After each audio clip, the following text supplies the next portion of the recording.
Alright mga lods, so good day. Ngayong araw ay magpapalit na ako ng brake hose. Kasi dito sa harap, pag naka-center stand siya, medyo banat. Kasi nag-adjust na tayo, ayan o. 1 inch mahigit yung adjust. So papalitan na natin to. Yung mas mahabang brake hose. Dito naman sa likod, meron na siyang lamat. Yung RCB natin, marami na siyang crap dito. Ayan, kasi na-stress kasi yung ano natin, brake hose. Kumbaga pilipit, ayan o, pilipit siya. Hindi siya naka-install na maayos. Ito lang kasi nakikita kong okay na position, kaya ganyan ginawa ko. Pero matagal na rin tong brake hose na to sa akin. 3 years na rin to, kaya sulit na to. So papalitan ko na siya. So ito yung papalit natin.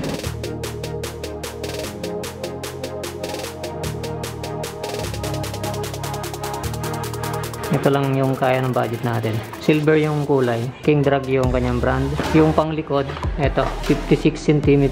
And then yung pangharap, 100 cm. Medyo mahaba yung pangharap. Tignan natin kung paano natin siya position. Tignan natin tong 56. Yan. Medyo maiksi lang siya. Okay din naman to.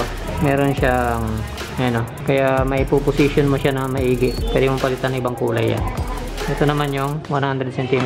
Medyo may kahabaan to. Yan. So, tignan natin anong position yung mangyayari dun sa motor natin. Yung quality naman niya maganda rin, no? Medyo magaang nga lang to. Hindi kagaya ng RCB na parang solid na solid. Pero sa presyo naman, talagang ano to. Isa to sa pinakamurang ano, brake hose na maganda yung tsura. Ganda pa ng ano, yan, King Drag. Meron na rin siyang bracket tsaka washer, dalawa. Tsaka sa loob, meron pa siyang King Drag sticker. Meron din yata dito sa kabila. Yan. Kumuha na rin ako ng brake hose holder. Rizoma yung tatak. Silver lang din. Bali dalawa yung nakakuha ko pero isa lang yung gagamitin ko. Mura lang kasi to kaya dinalawa ko na. Baka maaaring magamit ko pa tong isa. Ayan. So, ikabit na natin sa ating motor.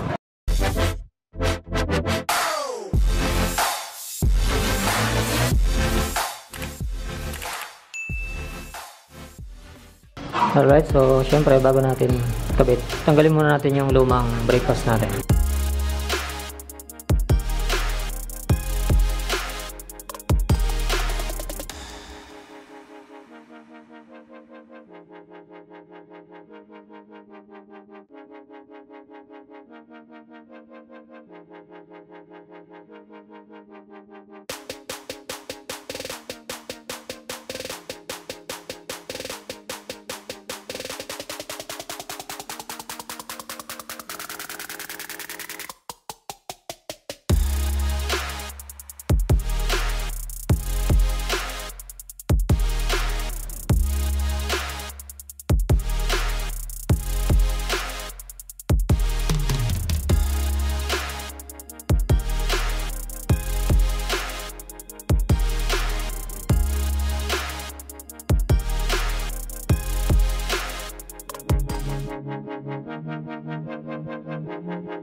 Alright, umulan. Ayan, so yung panglikod naman natin, hindi ko siya may lalagay dito sa loob kasi nagkakaroon siya ng ano dito eh, bangga. May bangga doon sa ilalim. Ayan, so dito ko na lang siya ulit ilalagay. Magiging ganyan yung itsura niya. Ayan. Ayan siya. Ginawa ko dito sa brake pump ko, pinutol ko na lang yung mga banggahan. Ayan o, dalawa pinutol ko. Kasi okay lang naman kahit wala yan eh.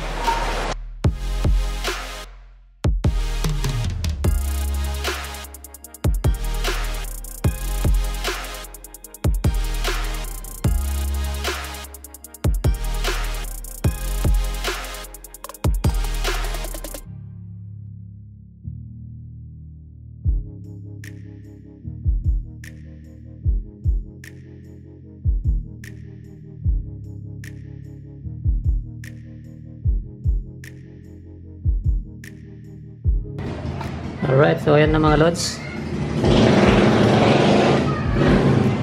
Yung mumunting upgrade ko sa aking motor. Yeah. So, ito lang yung pinaka the best na ano, position na nakikita ko. Tapos dito, yung nilagyan ko ng goma doon. Yung free na bracket ng King Drag. At dito, ito ayos na ayos to. Tutuwa ako dito, mura lang. Mas maganda. Rhizoma. Ngayon lang naman. Tapos sa likod. Yeah. Ito nga, yung pinutol ko nga yan. Yung mga banggahan. Okay naman. Mas naging, ano, naiayos ko na maigi yung brake hose. Kaysa yung meron yan. Okay lang naman kahit wala yan. Gagaya nga dito, wala naman banggahan to dito yung pabaluktot na yan. Titignan ko pa kung ano, i-update ko na lang kung anong performance ng brake hose na yan, kung maganda ba yan. So budget meal lang yan, isa yan sa pinakamurang brake hose na maganda itsura na nakita ko sa market. Ayan. Hanggang dito na lang mga lods. Ride safe sa lahat, peace.